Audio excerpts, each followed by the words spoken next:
పార్వతీపురం మన్యం జిల్లా గుమ్మలక్ష్మీపురం మండలం లక్కగూడ గ్రామంలో సోమవారం ఎమ్మెల్యే జగదీశ్వరి ఉచిత పశు ఆరోగ్య శిబిరాలను ప్రారంభించారు.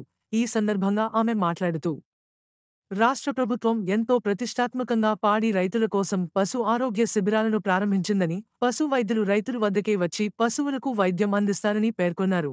రైతులపై ప్రత్యేక దృష్టి పెట్టి పశువులు పండించే పంట ధ్వంసం చేయకుండా మన ప్రభుత్వం గోశాల వంటివి ఏర్పాటు చేయడం జరిగింది.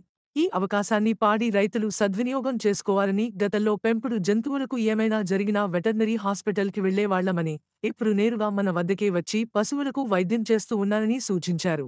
ఈ కార్యక్రమంలో కూటమి నాయకులు మల్లేష్, కళావతి, భూషణ, కార్యకర్తలు, పశువైద్యులు, సచివాలయ సిబ్బంది పాల్గొన్నారు. చాలా మంచి కార్యక్రమాన్ని మరి ప్రభుత్వం వారు తీసుకురావడం చాలా గొప్ప విశేషం. ఎందుకంటే మనుషులమైతే చెప్పగలం ఆరోగ్యం ఎలా ఉంది, మనకి జ్వరం వచ్చిందా లేదా అనేది. కానీ పశువుల ఆరోగ్యం కోసం చూసే ప్రభుత్వం ఏదైనా ఉంది అనేసి అంటే అది కూటమి ప్రభుత్వం మాత్రమే. ఎందుకంటే గతంలో కూడా ప్రతి ఒక్కరికి కూడా పశువుల పెంపకానికి గోసెడ్లు ఇచ్చిన దాఖలాలు కూడా అది టీడీపీ ప్రభుత్వంలోనే. మరి అలానే మరి ఇప్పుడు కూడా ఈ గోకులాలు కూడా అన్నిటినీ ప్రతి మండలాల్లో, ప్రతి గ్రామాల్లో, ప్రతి దగ్గరలో కూడా మరి పశువులు కూడా చక్కగా ఉండాలి అంటే ఎండకి వానకి తడవకుండా ఉండడానికి ఈ గోశాలలు కూడా ఏర్పాటు చేసినటువంటి ఈ కూటమి ప్రభుత్వమే చెప్పాలి. ఈరోజు చూసుకుంటే ముఖ్యంగా మరి ప్రతి ఒక్కరు కూడా మనము ఆరోగ్యంగా ఉన్నట్లే పశువులు కూడా ఆరోగ్యంగా ఉండాలి అని ఒక నినాదంతో వాటిని యాక్షనేషన్ వాటి ఆరోగ్యం కోసం ఈ రోజు నుండి 20వ తారీఖు నుండి 31వ తారీఖు వరకు పశువుల కోసం ఆరోగ్యం కోసం ప్రతి గ్రామాల్లో కూడా ఈ కార్యక్రమాన్ని మరి ఈ ప్రభుత్వం చేపట్టడం జరుగుతుంది. కాబట్టి ప్రతి ఒక్కరు కూడా ఈ కార్యక్రమాన్ని సద్వినియోగం చేసుకోవాలి.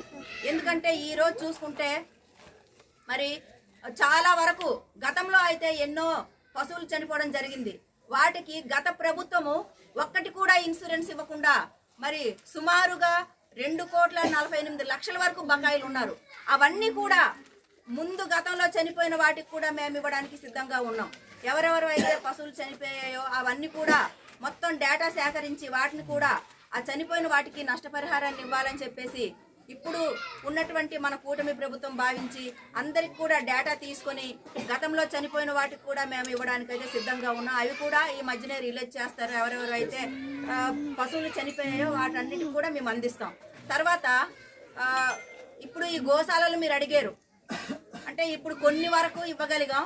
ఇప్పుడు ఎవరెవరైతే మళ్ళీ కావాలనేసి అంటే వాళ్ళు కూడా నాకు దరఖాస్తులు ఇస్తే వాటిని నేను కలెక్టర్ గారి దృష్టికి తీసుకెళ్ళి మీకు అంటే ఇక్కడ ఉన్నటువంటి పశువులు మీకు ఎంతమందికి అయితే ఎన్నున్నాయి అనేది నాకు లిస్ట్ ఇస్తే దాన్ని బట్టి నేను కలెక్టర్ గారి దృష్టిలో పెట్టి మీకు కూడా అవి ఇవ్వడానికైతే నా సాయశక్తిలో కృషి చేస్తానని ఈ సందర్భంగా నేను తెలియజేస్తున్నాను. ఎందుకంటే మొన్నటి వరకు అయితే కొన్ని ఇవ్వడం జరిగింది. ఎందుకంటే ప్రతి దగ్గరలో కూడా ఈ పశువులు ఉన్న పశువుల శాలల దగ్గర చాలా ఇబ్బంది అవుతుందని ప్రతి గ్రామాల్లో ఇవ్వడం జరిగింది. కాబట్టి ప్రతి ఒక్కరు కూడా దీన్ని వినియోగించుకొని నేను ఎవరైతే మీరు ఇప్పుడు నాకు లెటర్ ఇస్తారో దాన్ని కూడా నేను మీకు ఇచ్చే ఏర్పాటు చేస్తానని మీకు ఈ సభాముఖంగా తెలియజేస్తున్నాను. మరి అలాగే ఇక్కడ ఉన్నటువంటి గ్రామంలో వాటర్ సమస్య ఎక్కువగా ఉంది.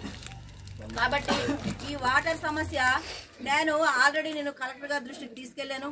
ఆల్రెడీ మన డిప్యూటీ సీఎం పవన్ కళ్యాణ్ గారి దృష్టికి కూడా నేను అసెంబ్లీలో చెప్పడం జరిగింది. జేజేఎం ద్వారా ఇచ్చినటువంటి